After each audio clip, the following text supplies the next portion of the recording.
Голем број верници се собраа во Кочанскиот храм Свети Великомаченик Ѓорги да го прослават празникот чие име го носи храмот.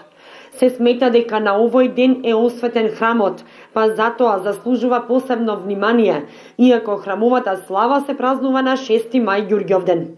На овој ден Светата православна црква која чествува споменот на преподобниот Олимпи Столпник и споменот на Светиот Великомаченик Ѓорги Зимен или Посен, како што е наречен меѓу верниците.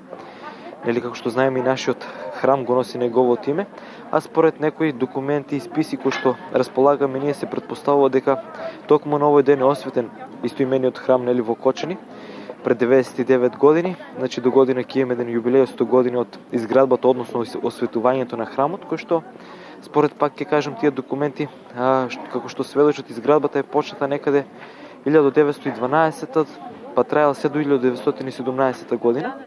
Со литургијата служеше владиката Иларион, архимандритот на Лесновскиот манастир отец Дамаскин и свештениците од Брегалничката епархија, кои на верниците им порачаа да се сакаат меѓу себе и да шират разбирање, љубов и толеранција. Многу верници месеа погачи за здравје.